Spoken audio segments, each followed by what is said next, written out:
narraciones de vida de santos y santas, el inspirador ejemplo a seguir para el combate católico de hoy. Le invitamos a conservar la doctrina católica y la verdad depositada por nuestro Señor Jesucristo.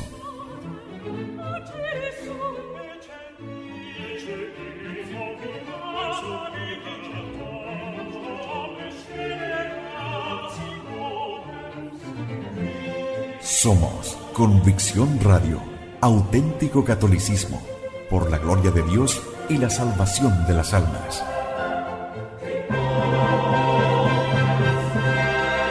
Convicción Radio.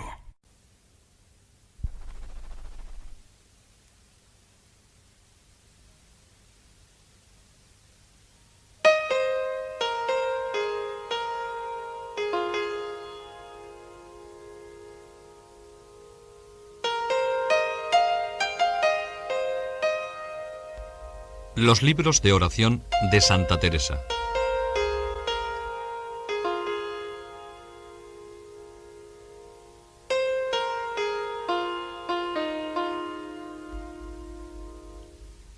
Las obras literarias de Santa Teresa son páginas vivas para enseñar a hacer oración. Su vida está en función de ser dominada totalmente por Dios, que realiza en ella sus designios salvíficos. Este Dios salvador es el que se hace amigo, hermano, Señor. Se le va descubriendo poco a poco de las más insospechadas maneras. Los libros de Teresa son parte de su propia vida, de su alma de orante. Todos ellos nos ayudan a descubrir lo más nuclear de su magisterio. A pesar de estar escritos por iniciativa ajena, pues los escribió por obediencia, Teresa ha puesto en todas sus páginas su propia alma, ya que en todo cuanto hace, pone todo su corazón.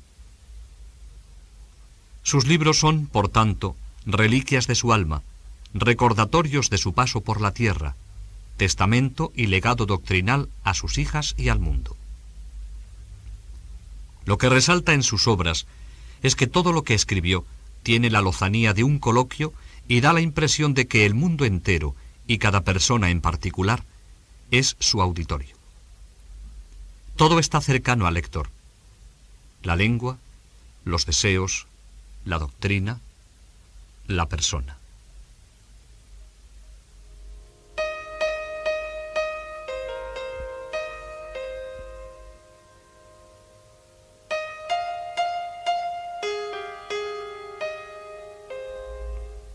Fue siempre una empedernida lectora. Leyó en su infancia libros devotos en compañía de su hermano Rodrigo. Eran vidas de santos, llenas de leyendas, en las que se inspiraba su piedad infantil, y otros libros espirituales. Era mi padre aficionado a leer buenos libros, y así los tenía de romance para que leyesen sus hijos. Juntábamos entrambos, su hermano Rodrigo y ella, a leer vidas de santos. Leyó en su adolescencia muchos libros de caballería. Tan apasionada era de su lectura que, como dice ella misma, si no tenía libro nuevo, no parecía tener contento. Leía a escondidas de su padre, que no gustaba de esas recreaciones literarias, pero le ayudaba su madre, que lo hacía para distraerse de sus muchos trabajos, y procuraba que sus hijos leyeran para que no anduvieran en otras cosas perdidas. Esto debió suceder entre los 10 y los 16 años. Después, ya fue amiga de buenos libros. En casa de su tío, don Pedro, leyó el tercer abecedario de Osuna. Durante su cura en Becedas y su estancia en Ortigosa y Castellanos de la Cañada, gustaba de leer buenos libros, escribe, que era toda mi recreación. Durante muchos años, jamás osaba comenzar a tener oración sin un libro. Esto fue lo que la salvó en momentos de sequedad. Y así fue leyendo muchos libros espirituales que le ayudaron mucho. Ella dio gran importancia en su conversión a la lectura de las confesiones de San Agustín. Al compás de su lectura, inició un diálogo silencioso con Dios. El libro que directa o indirectamente ha influido en Teresa es, sin duda alguna, la Sagrada Escritura. Ella ve en la Escritura la forma suprema de la verdad. Este deseo de encontrarse con la verdad revelada le hace buscar incansablemente a todos los que de alguna manera tienen que tener contacto con ella en sus estudios y reflexiones, los letrados y teólogos.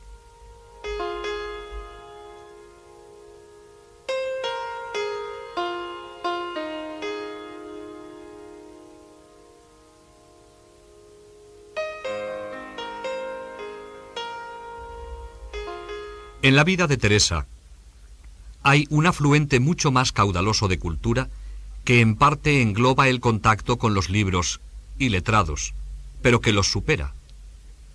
Es la experiencia personal. Experiencia que va desde las innumerables minucias de su vida cotidiana hasta los más subidos encuentros con el mundo sobrenatural.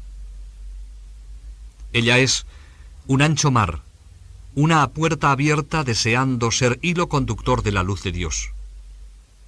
Dos fuerzas la empujan a aumentar su capacidad experiencial: su amor a la verdad y su ingenuidad nativa, que en el fondo es humildad, y en Santa Teresa humildad equivale a verdad.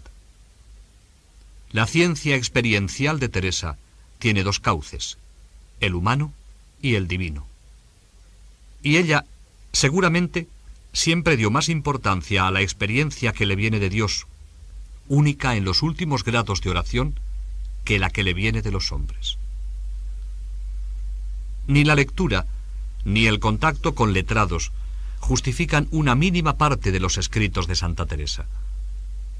La ciencia contenida en ellos los supera ampliamente y exige la presencia inmediata del Espíritu Santo, que es el que siempre da vida y fecundidad a todas sus páginas. Cuando aceptaba el precepto de escribir un libro, siempre era con la condición de que no la robase mucho tiempo de su trabajo, que antes que escritora se sentía ama de casa o simplemente criada, servidora, para quien era mucho más importante hilar que escribir de mística. No solo no se consideraba escritora, sino con muy mala memoria, con poquísimo tiempo disponible. Debido a su poco tiempo y sus muchas ocupaciones, con frecuencia tenía que interrumpir los escritos, a veces, como en el caso de las moradas, casi 5 meses. Al acabar sus obras, reconoce que aceptó ser escritora por obedecer, pero que no ha gastado en ello más que el tiempo material para escribir, no en pensar, hacer esquemas, borradores, etc. Todo esto induce a pensar en la presencia del Espíritu Santo, que movía su pluma. Admira el lector de cualquier época esa desproporción entre los elementos humanos empleados y la grandiosidad de una obra como son los escritos de Santa Teresa.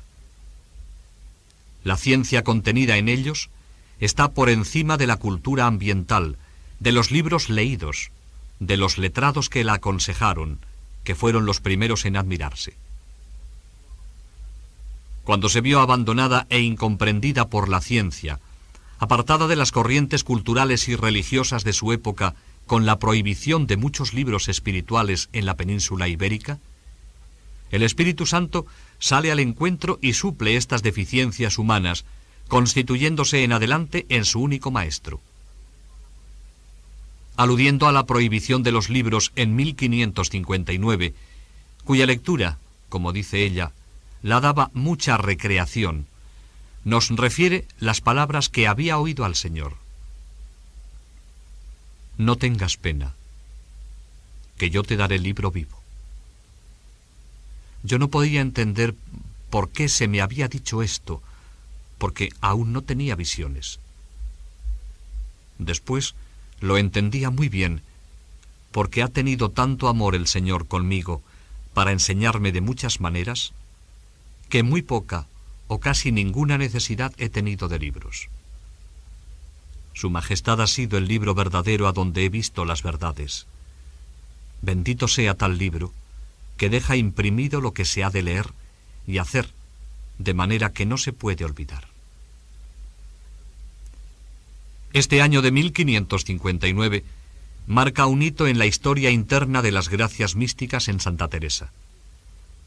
Ella fue sintiendo cada vez con más fuerza la presencia del Espíritu, y era la primera en quedar admirada de cómo había sido capaz de decir algo que no esperaba saber expresarlo.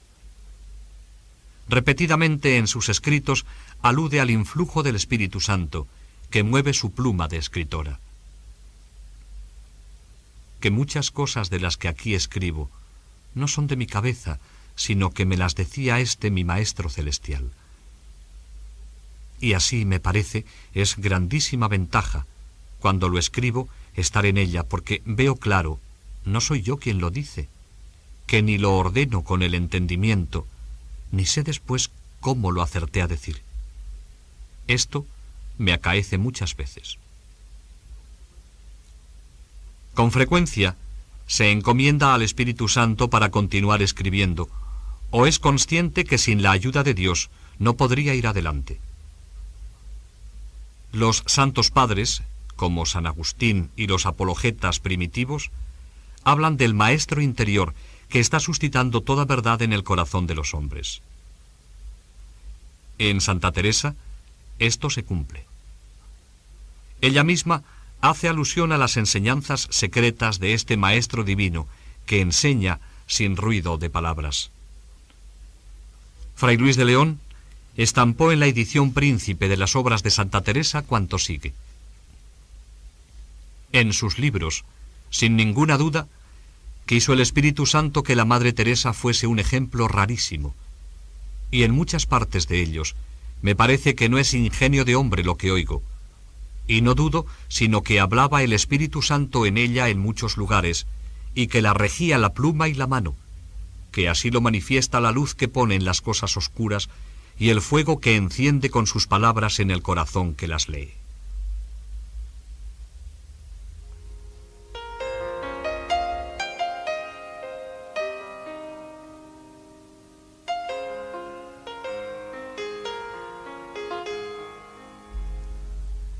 Las obras de Santa Teresa son su testamento, la síntesis de lo que había dicho y hecho a través de su vida. Dos obras fuertes llenan el espacio central de su magisterio: el camino de perfección y el castillo interior. Las dos son obras de formación espiritual. Enseñar, para Teresa, no es teorizar sobre la oración, sino comunicar y transmitir experiencias. Nos fijamos en forma sintética en estas dos obras para después dejarnos guiar por Santa Teresa en el contenido de cada una de ellas para captar sus enseñanzas. El camino de perfección está estructurado sobre una alegoría que se extiende por todo el libro: el camino. La tradición cristiana ha visto en el hombre un ser itinerante hacia un destino concreto que es para todos los hombres Dios, aunque solamente los creyentes en él lo hacen de un modo consciente. La vida en sí misma, según esta concepción, es el caminar, el fluir hacia ese universal destino. Pero no es este sentido general el que desarrolla Santa Teresa. Ella se ha reducido a algo mucho más concreto. Ha supuesto que el hombre y Dios están separados por un abismo que condena al hombre a su finitud, de tal manera que para romper el cerco y conquistar su plenitud es necesario tender un puente que una las dos orillas.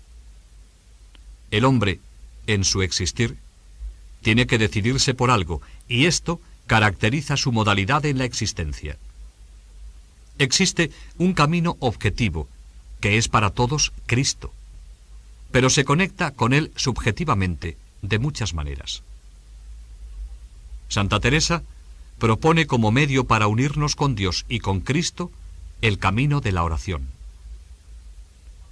Esto no quiere decir que la oración revista las mismas modalidades en todos. Precisamente, Santa Teresa da a entender infinitas maneras que a unos los llevará por el camino de la consolación, de los gustos espirituales, y a otros por el de las sequedades. Lo que tiene que hacer el alma es contentarse con lo que Dios le da, porque, escribe Santa Teresa, por muchos caminos lleva Dios a las almas, y porque es muy grande atrevimiento que quiera yo escoger camino no sabiendo el que me conviene más. Santa Teresa sabe que no es un camino fácil, que tendrá que romper todas las barreras: el demonio, el mundo circundante con sus temores y sus alicientes, la riqueza, la desgana. Por eso, es necesario la determinación o propósito inicial de no abandonar nunca la oración. El camino de perfección es el libro de la iniciación a la oración mental junto con las exigencias ascéticas del orante y de la comunidad. Las moradas, o castillo interior, es un tratado completo de vida espiritual organizado sobre la oración mental desde los comienzos de la meditación hasta el matrimonio espiritual. El castillo interior, o las moradas, es un símil fecundo que se transforma en alegoría y forma la estructura de esta obra. Considerar el alma como un castillo y la vida espiritual como un ensimismarse el alma dentro de sí misma a la búsqueda de Dios no era ninguna novedad para Teresa el año 1577, cuando escribió Las Moradas. Solo que en este libro recibe nuevos impulsos, adquiere categoría de alegoría genial. Las moradas son los pasos que el alma da para llegar desde lo más periférico a lo más hondo de su ser. Etapas de un camino que va desde su yo humano hasta la unión transformante en Dios. La voluntad y la gracia mueven el alma hacia el interior a través de la oración, que viene a ser un barómetro de su grandeza espiritual y religiosa. Estos pasos, o moradas del alma, son, por tanto, grados de perfección espiritual y también grados de oración. La oración en el castillo no es sólo la puerta, sino que los diversos grados de oración marcan el ingreso a las diversas moradas, sin que con esto se quiera decir que a cada morada corresponda un grado de oración. Cuando el alma llegue a la unión con Dios en su más profundo centro, habrá conseguido la santidad. La oración, en este contexto alegórico, es el camino que escoge el alma para acercarse a Dios. Lo que interesa destacar es que la oración es capital en todo el proceso de las moradas. Es la antorcha que guía al alma e ilumina las diversas estancias del castillo cada vez con más intensidad. La oración juega aquí una parte muy importante en el proceso de interiorización. El libro de las moradas es la obra más perfecta, más acabada, más completa, más madura de todas las de Santa Teresa.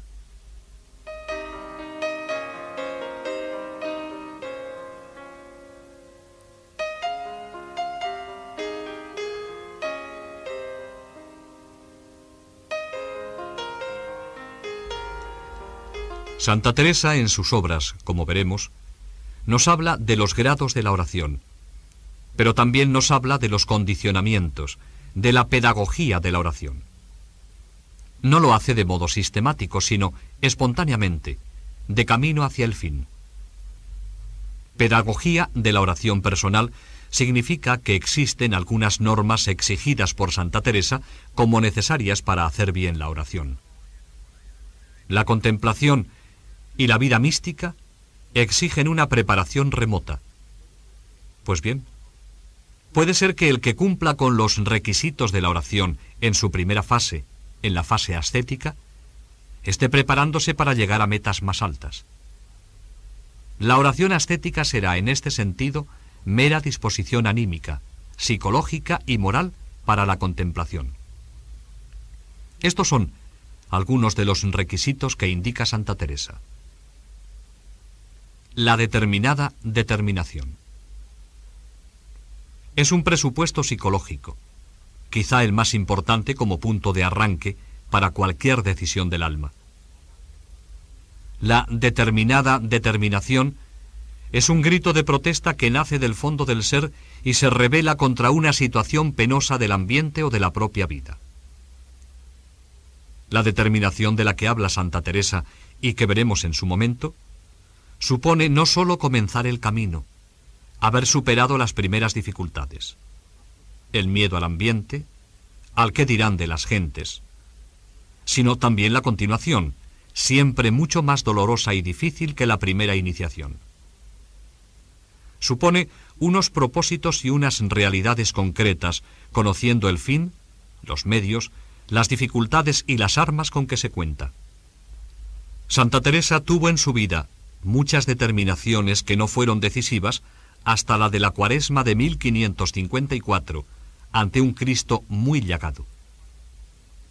Lo que normalmente falla no son los deseos de hacer oración, sino las formulaciones concretas de hacerla cueste lo que cueste al principio, sabiendo que al final estaremos contentos de haber comenzado el camino.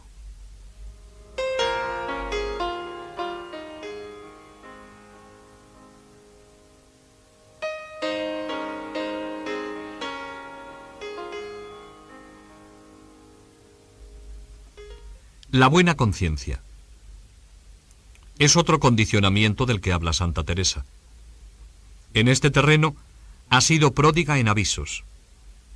Repetidamente ha afirmado que el apego a los bienes temporales, bajo cualquier concepto, frena la determinación del alma. Estos avisos son a veces principios generales. Ya sabéis que la primera piedra ha de ser una buena conciencia y con todas vuestras fuerzas libraros aún de pecados veniales y seguir lo más perfecto. Toda la pretensión de quien comienza oración, y no se os olvide esto que importa mucho, ha de ser trabajar y determinarse y disponerse con cuantas diligencias pueda a conformar su voluntad con la de Dios. El examen de conciencia, decir la confesión y santiguaros, ya se sabe que ha de ser lo primero. Esta buena conciencia hay que interpretarla en sentido amplio. Equivale a pureza integral, a la tensión purificativa del hombre como camino previo a la comunicación con Dios, de lo cual han hablado todos los místicos y maestros de la vida espiritual. Lo que dice Santa Teresa referente al examen de conciencia, a decir la confesión, no significa que la persona antes de ponerse a orar tenga necesariamente que confesarse para purificarse de sus pecados. Lo normal será que el que habitualmente practica la oración personal no tiene necesidad de confesarse cada vez que ora. Sin embargo, Teresa alude a estas fórmulas tradicionales para crear en quien ora un deseo instintivo de ser amigo de Dios desde el primer momento. Es posible que después de una oración bien hecha, salga el orante arrepentido de sus pecados. Tampoco quiere decir Santa Teresa que los que no tengan buena conciencia no puedan ni deban hacer oración. Esto sería una conclusión falsa. Ella ha afirmado todo lo contrario. Ha previsto que la oración puede ser causa de conversión, y lo que quiere poner de manifiesto es que la conciencia limpia ayuda a recoger los pensamientos y suscita el deseo de estar con Dios para dialogar con Él. Ella cayó en el error de dejar la oración por no considerarse digna de estar en presencia de Dios, y no quiere que el alma se encuentre en la misma peligrosa encrucijada en que ella se encontró. Además de la buena conciencia, Santa Teresa quiere que la persona ejercite todas las virtudes que acostumbran el alma a la piedad seria, a la cercanía de Dios. Existe un entorno ascético que salvaguarda la oración. Santa Teresa sabía mucho de la tendencia instintiva del hombre a la vida cómoda, llena de confort. La vida moderna incita al hombre desde fuera para que busque el placer, la comodidad y deje las aristas de la vida dura. La vida misma es una tentación que nos amenaza por las diversas solicitaciones a lo fácil. El pensamiento de Santa Teresa en este punto está bien expresado en su célebre frase: regalo y oración no se compadecen. Pero ha escrito también otras de parecido sentido: que se tiene con harto trabajo la oración mental, si no se procuran las virtudes, aunque no en tan alto grado como para la contemplación son menester.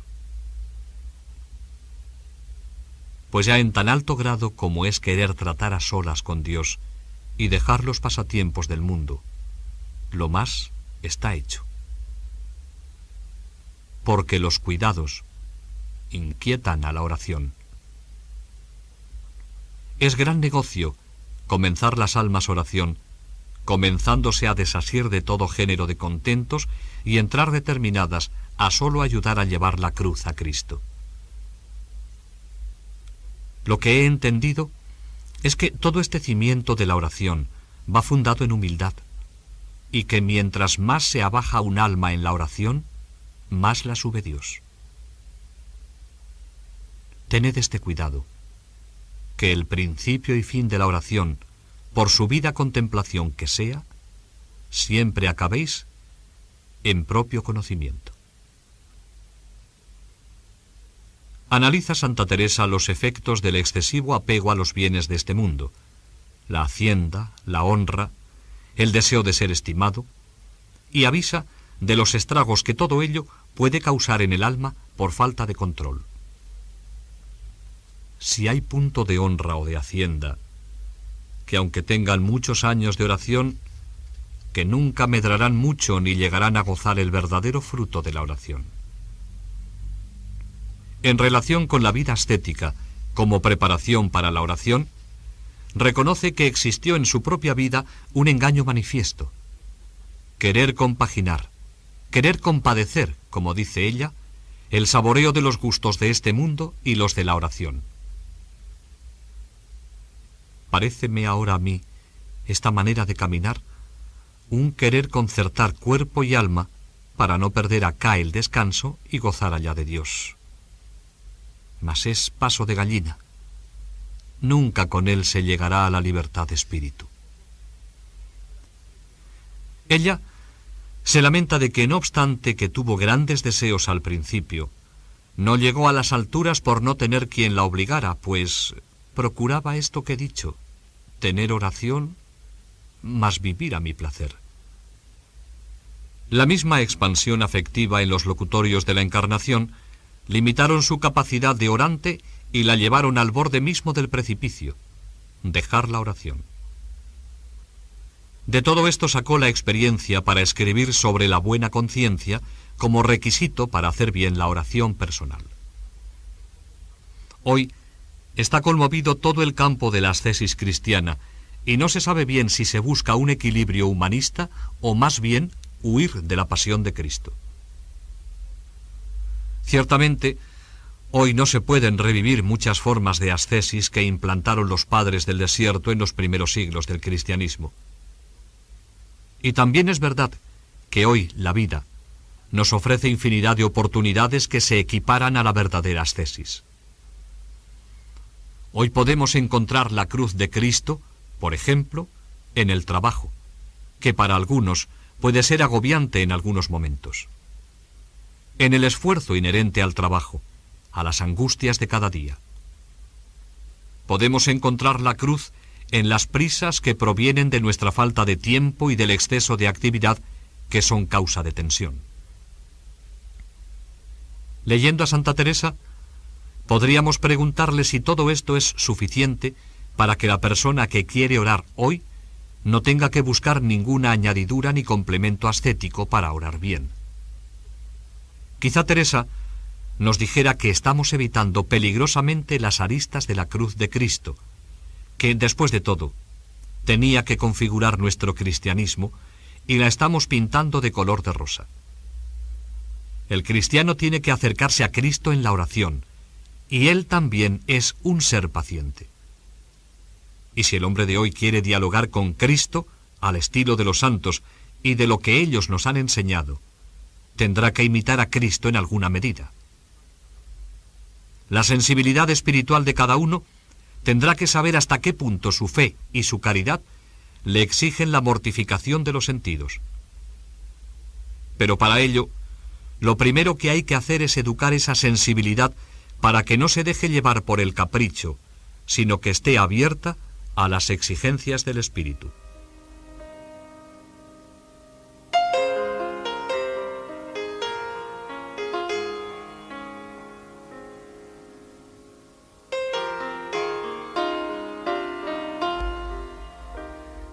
La soledad y el silencio. La tradición cristiana ha visto en la soledad y el silencio la situación privilegiada no sólo para hablar con Dios, sino para escucharle. Estar en silencio no puede consistir solo en no pronunciar palabras, sino en llenarse por dentro de contenido, enriquecerse con pensamientos y afectos. El silencio indica una plenitud, porque supone un encuentro con nosotros mismos. Lo mismo puede decirse de la soledad. La soledad es una situación anímica, es una barrera en torno a las potencias y sentidos. Es estar en el mundo, pero alejados de él, para estar más cerca de Dios. Es célebre la frase de Santa Teresa: acostumbrarse a soledad es gran cosa para la oración. Era esta una convicción muy enraizada en su alma. Los que comienzan a tener oración han de ir acostumbrándose a no dárseles de ver ni oír, y aun ponerlo por obra las horas de oración, sino estar en soledad y apartados, pensar su vida pasada. Santa Teresa va buscando una soledad radical, un silencio integral que es hondo y anímico. El silencio integral consiste en callar para hablar con nosotros mismos y con Dios. Además, tiene otra acepción. Es hacer callar todos los instintos desordenados, todas las apetencias malsanas de nuestro hombre viejo. Es romper los afectos irregulares, las tensiones innecesarias. Es el encuentro del hombre consigo mismo y con Dios en un mundo pacificado y controlado. Según Santa Teresa, la soledad radical lleva consigo el no preocuparse de nada de lo que suceda a nuestro alrededor.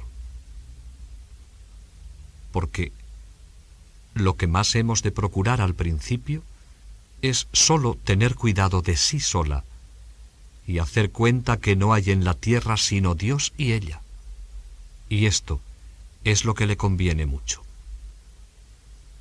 Al compás de la lectura del camino de perfección y de las moradas, descubriremos estos y otros requisitos que Santa Teresa indica para conducirnos a la cima de la oración y de la unión con Dios.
narraciones de vida de santos y santas, el inspirador ejemplo a seguir para el combate católico de hoy.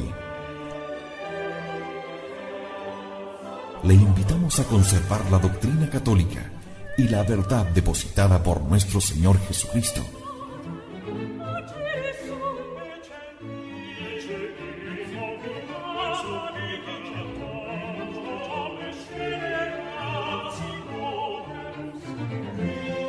Somos Convicción Radio, auténtico catolicismo, por la gloria de Dios y la salvación de las almas.